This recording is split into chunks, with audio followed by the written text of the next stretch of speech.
بسم اللہ الرحمن الرحیم۔ آج میں اس ویڈیو کے اندر اللہ تعالیٰ کے ناموں میں سے جو اللہ تعالیٰ کا نام الرزاق ہے اس کا معنی اور اس کے جو خواص ہیں اور مستند عاملین حضرات کے بتائے ہوئے چند مجرب اعمال بھی بتاؤں گا۔ یہ میں پہلے بتا چکا ہوں کہ اسماء الحسنی تمام کے تمام اسم اعظم ہیں اور ان کے پڑھنے کا طریقہ کیا ہے، اور پھر اللہ تعالیٰ کے ناموں میں سے کسی نام کا وظیفہ کرنا ہے تو کیسے کرنا ہے، اس پر بھی ویڈیو بنا چکا ہوں کہ اسماء الحسنی پڑھنے کے احادیث کے اندر کیا فضائل آئے ہیں۔ اس کا لنک ڈسکرپشن کے اندر دے دوں گا، وہ ضرور سن لیں۔ مختصر طور پر اتنا سمجھ لیں کہ اسماء الحسنی میں سے اگر کوئی کسی بھی نام کو لے کر کے اس کا وظیفہ کرے اور اس کا عامل بن جائے تو وہ اسم اس کے لیے اسم اعظم بن جاتا ہے۔ اس کے ذریعے سے وہ جو بھی دعا کرے گا اللہ تعالیٰ اس کی دعا قبول فرمائیں گے۔ اس میں بہتر یہ ہوتا ہے کہ اپنے نام کے ساتھ اللہ تعالیٰ کے ناموں میں سے کسی نام کو منتخب کر کے اس کا وظیفہ کرے، کیونکہ اس کے فائدے اور اثرات زیادہ ہوتے ہیں۔ تفصیل میں جانے سے پہلے آپ سے درخواست ہے کہ اگر میرا یوٹیوب چینل سبسکرائب نہیں کیا ہے تو اس کو ضرور سبسکرائب کر لیں۔ تو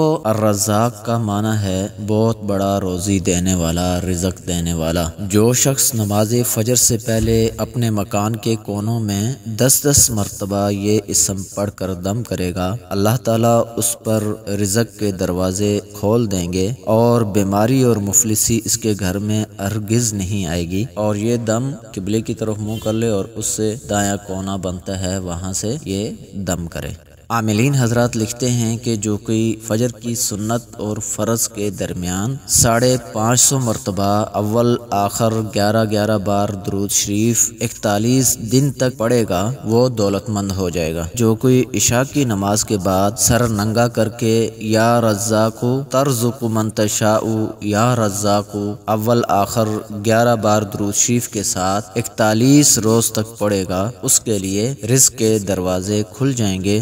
اور جو کوئی اس اسم کو 545 بار روزانہ پڑھے گا اس کے لیے رزق کشادہ ہو جائے گا اور اس کو رزق کے معاملے میں کوئی دشواری نہیں ہوگی۔ اور جو کوئی ہر نماز کے بعد اس کو پڑھنے کا معمول بنائے گا غیب سے روزی پائے گا۔ اور اسی طرح جو کوئی اس اسم کو نہار منہ 20 مرتبہ پڑھنے کا معمول بنائے گا، اللہ تعالیٰ اس کو ایسا ذہن دیں گے جو مشکل سے مشکل چیزوں اور باریکیوں کو سمجھ لے گا۔ اور اسی طرح جو کوئی روزانہ اس کو تنہائی میں یکسو ہو کر کے 1000 بار پڑھے گا، اللہ تعالیٰ اس کو خاص روحانی مقام عطا فرمائیں گے۔ اور اسی طرح جو شخص اس اسم کو 17 بار اس شخص کے سامنے پڑھے گا جس سے اس کو کوئی حاجت ہو تو اس سے اس کی حاجت پوری ہو جائے گی۔ اور جو کوئی اس اسم کو 100 بار قیدی کی رہائی کے لیے پڑھے گا اسے رہائی نصیب ہوگی، اور اگر بیمار کی صحت کے لیے پڑھے گا تو اللہ تعالیٰ اس پڑھنے کی برکت سے اس کو شفا عطا فرمائیں گے۔ یہ تھے الرزاق کا معنی، اس کے خواص اور اس کے چند مجرب عملیات۔ اللہ تعالیٰ سے دعا ہے کہ اللہ تعالیٰ میں اس کے اوپر عمل کرنے کی توفیق عطا فرمائے۔ السلام علیکم ورحمۃ اللہ وبرکاتہ۔